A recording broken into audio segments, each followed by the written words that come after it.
जीतन राम मांझी को कमतर आंकना भाजपा और नीतीश कुमार दोनों को बड़ा भारी पड़ता रहा है और फिर पड़ने की स्थिति आ गई है। आपको बता दें कि जीतन राम मांझी लगातार अपने हौसले और अपने जो उनकी संख्या बल रहती है उसके आधार पर, उनका वोट जो प्रतिशत है उसके आधार पर अक्सर भारतीय जनता पार्टी और नीतीश कुमार को ये बताते रहे हैं कि उन्हें कम आंकना मुश्किल होगा।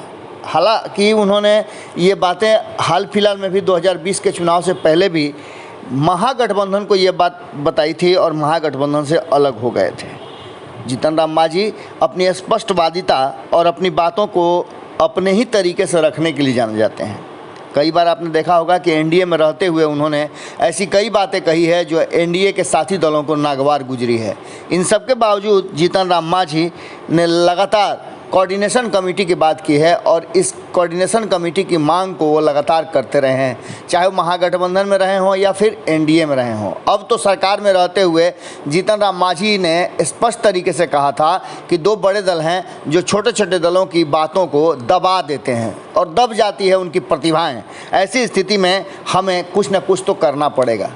ऐसी स्थिति में हम अपने जो जनाधार हैं, अपने लोग हैं, उन लोगों को छोड़ नहीं सकते हैं। आपको बता दें कि इन सारी बातों को लेकर के नीतीश कुमार ने एक बार फिर से कई वर्षों के बाद जनता दरबार शुरू किया था। उनके जनता दरबार शुरू करते ही भारतीय जनता पार्टी ने भी जनता दरबार शुरू किया और सहयोग उसका नाम दिया। इन सब के बाद जीतन राम मांझी की तरफ से ये बात आई थी कि कोऑर्डिनेशन कमेटी बनती, सब एक साथ बैठते और जनता में ये संदेश जाता कि हम यूनाइट हैं। लेकिन ऐसा नहीं लगता कि बड़े दल चाहते हैं अपना अपना जनाधार खोजने और अपने अपने हिसाब से लोगों को अपने पक्ष में करने के लिए ये जो कवायद शुरू हुई है उसमें जीतन राम मांझी भी पीछे नहीं हटना चाहते हैं। उन्होंने दिल्ली से ही ऐलान कर दिया था कि वो भी अब जनता दरबार लगाएंगे। आपको बता दें कि हिंदुस्तानी अवाम मोर्चा के राष्ट्रीय अध्यक्ष व बिहार के पूर्व मुख्यमंत्री जीतन राम मांझी जनता दरबार आज से लगाने जा रहे हैं।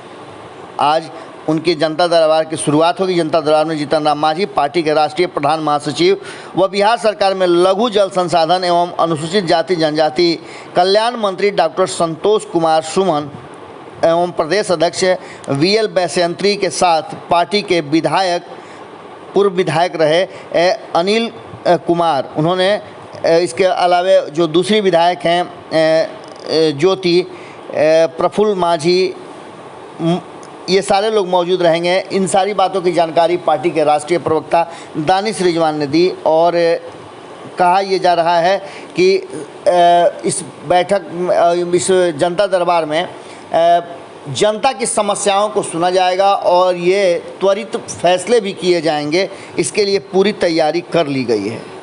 दानिश रिजवान ने बताया कि सुबह 11 बजे से 2 बजे तक जीतन राम मांझी के आवास पर जनता दरबार का आयोजन किया गया है।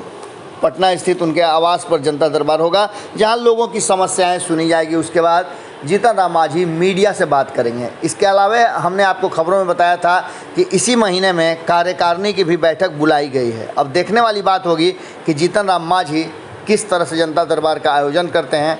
हालांकि जनता दरबार से जुड़ी कुछ खबरें ऐसी हैं जो हम आप तक पहुंचाने की कोशिश कर रहे हैं, उसका आकलन हम कर रहे हैं अपने स्तर से और जो हमारे पास साक्ष्य मिले हैं उस साक्ष्य के आधार पर जनता दरबार की प्रासंगिकता पर हम जल्दी ही आपको एक विश्लेषण बताने जा रहे हैं।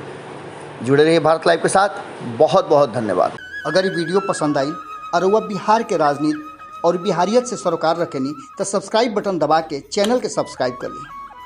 ओजे एगो घंटी बा, ओकरा बटन दबा देला से कुल सटीक और मारक खबर रुआ मुफ्त में मिल जाई। अगर रुआ पत्रकारिता के हमनी के नया प्रयोग में सहयोग कर चाहतानी तो ज्वाइन बटन दबा दी। पेटीएम नंबर नोट कर ली 9386816700। धन्यवाद।